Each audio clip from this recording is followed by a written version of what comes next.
안녕하십니까. 2023년 10월 25일 수요일 장애인 생활신문 읽어주는 뉴스 시작합니다. 오늘의 장애인 생활신문 읽어주는 뉴스 4건입니다.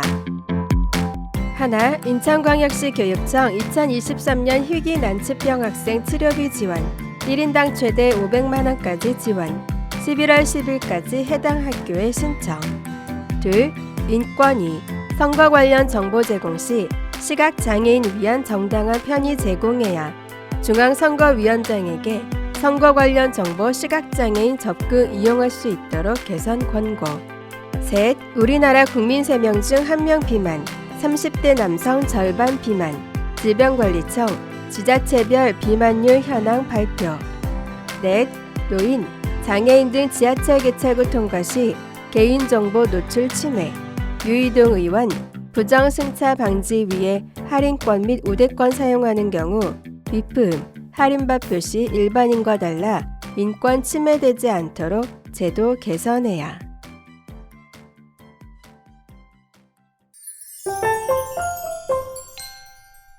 첫 번째 소식입니다. 인천광역시 교육청 교육감 도성훈.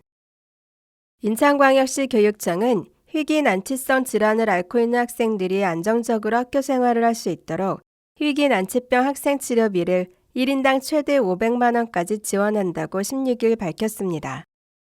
지원 대상은 희귀질환관리법 및 같은 법 시행령에 따라 보건복지부 장관이 지정한 희귀질환과 암 또는 중증의 심뇌혈관계 질환을 앓는 관내 유, 초, 중, 고, 특수, 각종 학교에 재학, 유예, 휴학 중인 난치병 학생입니다. 매년 1인당 최대 500만원까지 지원하며 지원 항목은 비급여 의료비 중 약제비, 주사제 포함, MRI, CT 검사비, 상급병실 치료 차액 및 입원 시 식대 등입니다. 11월 10일까지 해당 학교에 신청 서류를 제출하면 되고 이후 교육청의 난치병 학생 지원위원회 심의를 거쳐 12월 중 최종 지원 대상자를 선정해 치료비를 개별 지원합니다. 도성훈 교육감은 희귀 난치병 학생의 건강과 가족의 심리적 안정을 도모하는 의미 있는 사업이라며 학생 성공 시대를 여는 인천교육을 위해 한 아이도 소외받지 않는 교육을 지속적으로 실현하겠다고 말했습니다. 다음 소식입니다.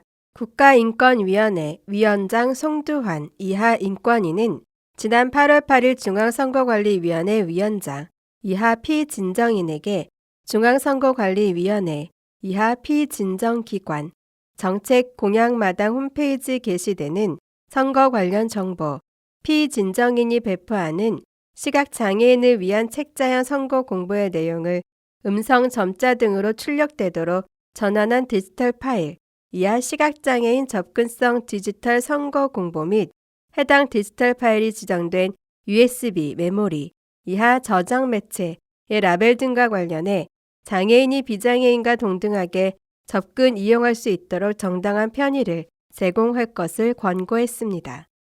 진정인은 시각장애인으로 2022년 6월 1일 제8회 전국 동시 지방선거 당시 피진정기관의 정책 공약마당 누리집에 게시된 일부 후보자들의 5대 공약, PDF 파일, 시각장애인 접근성 디지털 선거 공보, 시각장애인 접근성 디지털 선거 공보에 저장 매체 등에 접근할 수 없었는데 이는 피진정인이 시각장애인을 위한 선거 공보 등에서 편의 제공을 소홀히 한 것이라고 인권위에게 진정을 제기했습니다.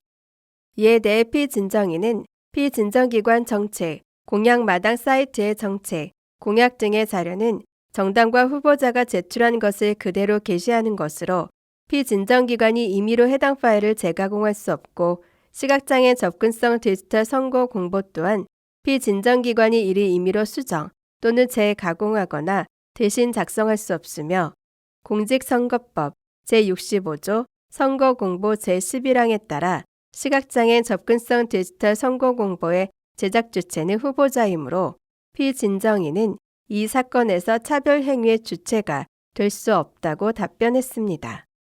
인권위 장애인 차별시정위원회 소위원회 위원장 남규선 상임위원은 우선 피진정인이 이 사건 차별 행위의 주체가 될 수 없다는 주장에 대해 피진정인이 정당 후보자가 작성, 제출한 선거 관련 정보를 피진정기관 정책, 공약마당 사이트 게시 및 저장 매체 발송 등의 방식으로 시각장애인에게 전달하는 것은 장애인 차별금지 및 권리구제 등에 관한 법률 이하 장애인 차별금지법 제3조 제8호 과목에서 규정한 배포로 볼 수 있으므로 피진정인의 주장은 받아들이기 어렵다고 판단했습니다.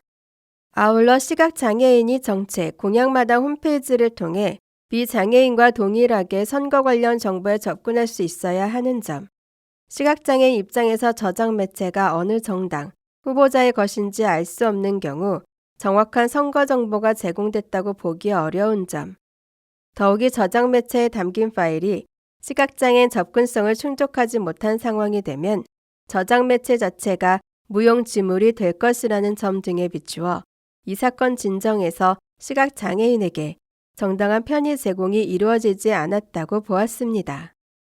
또한 피진정기관에서 시각장애인 접근성이 확보되지 않는 정보에 대해서는 보완 요청 등을 할 수 있고 저장 매체를 접수 및 배포하는 과정에서 정당, 후보자 이름이 점자 또는 인쇄물 접근성 바코드로 표기됐는지 여부를 실무상 관리, 조치할 수 있는 점 등을 종합해보면 피진정기관에게 5대 공약, PDF 파일과 저장 매체 속 파일 및 라벨의 시각장애인 접근성을 높이는데 지나친 부담이나 뚜렷하게 곤란한 사정이 있었다고 보기 어려운 바 장애인 차별금지법 제4조 제3항 제1호에 따른 차별의 예외 사유에 해당한다고 보기 어렵다고 보았습니다.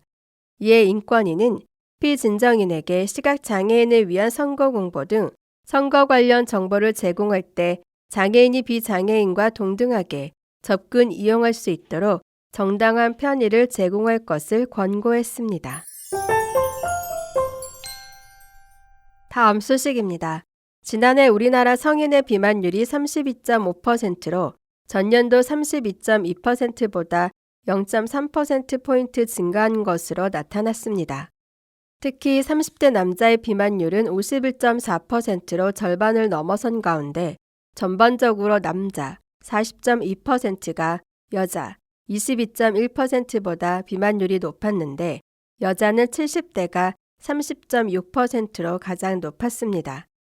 질병관리청은 중대한 질병으로 이어질 수 있는 비만에 대한 경각심을 제고하고 건강관리를 당부하고자 지자체별 비만율 자가보고 현황을 18일 발표했습니다.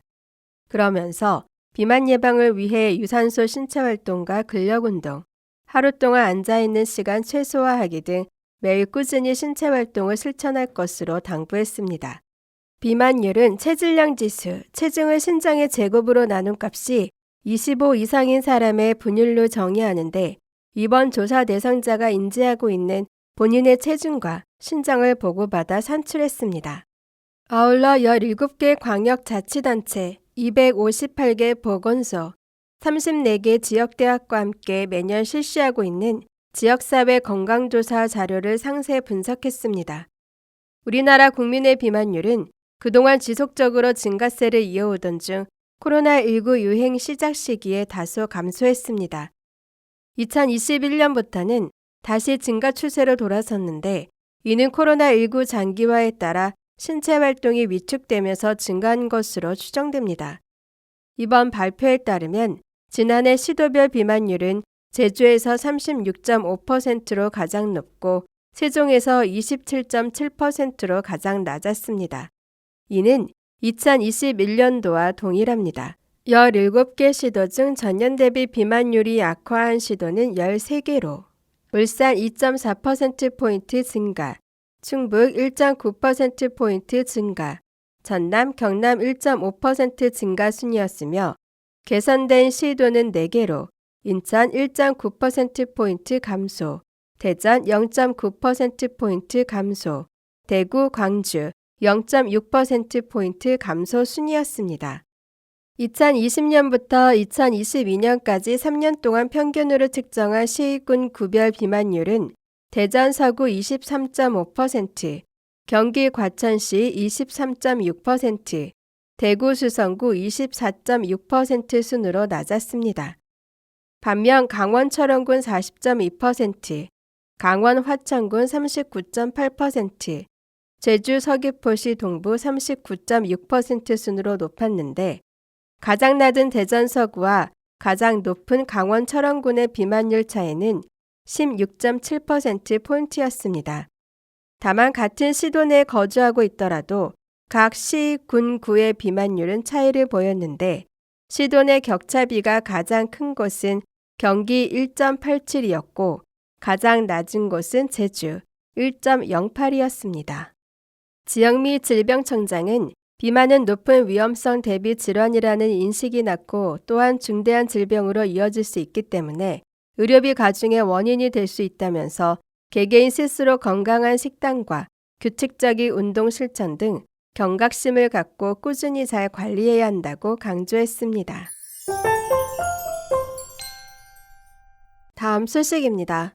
노인이나 장애인, 국가유공자 등이 지하철 탑승을 위해 우대권을 사용하는 경우 일반인들과 다르게 표시돼 개인정보가 침해받고 있는 것으로 드러났습니다. 국회 정무위원회 소속 국민의힘 유이동 의원이 서울교통공사로부터 제출받은 자료에 따르면 지하철 개찰구 통과 시 할인권이나 우대권을 사용하는 경우 비품과 할인바 표시가 일반인과 다르게 표시되는 것으로 나타났다고 10월 19일 밝혔습니다. 우대권을 쓰는 만 65세 어르신의 경우 지하철 개찰구 통과 시 카드를 대면 삐삐라는 비표음과 함께 빨간색 표시 등이 나타났고 서울역 등 일부 구간에서는 건강하세요라는 음성 멘트도 나왔습니다. 장애인의 경우에도 삐삐라는 비표음과 함께 노란색 표시 등이, 국가유공자인 경우에는 삐삐라는 비표음과 함께 빨간색이나 보라색 등이 켜졌습니다.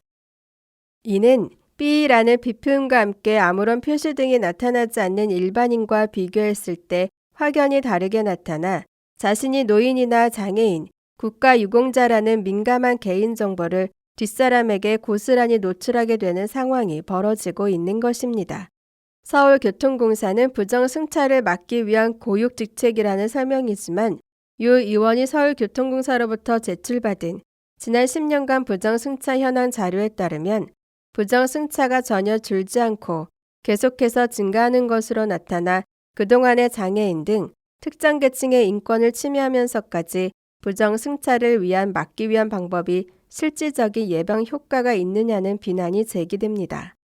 유이동 의원은 부정승차는 당연히 막아야 한다. 다만 부정승차를 막기 위한 현행제도는 지하철을 사용하는 사용자의 입장이 아니라 공급자의 시선에서 통제하고 감시하고자 하는 관료주의적 발상으로밖에 볼 수 없다고 지적했습니다. 이어 자신이 노인이고 장애인이고 국가유공자라는 정보는 자기 결정권에 따라 자신이 공개하고 싶을 때 공개해야 하는 것이 개인정보 보호 취지에 맞다. 정부는 특정 계층의 인권이 침해되지 않도록 해당 부처의 제도 개선을 적극 권고해야 한다고 강조했습니다. 지금까지 장애인생활신문 읽어주는 뉴스를 애청해 주셔서 감사합니다. 장애인생활신문 읽어주는 뉴스 다음 시간에 찾아뵙도록 하겠습니다.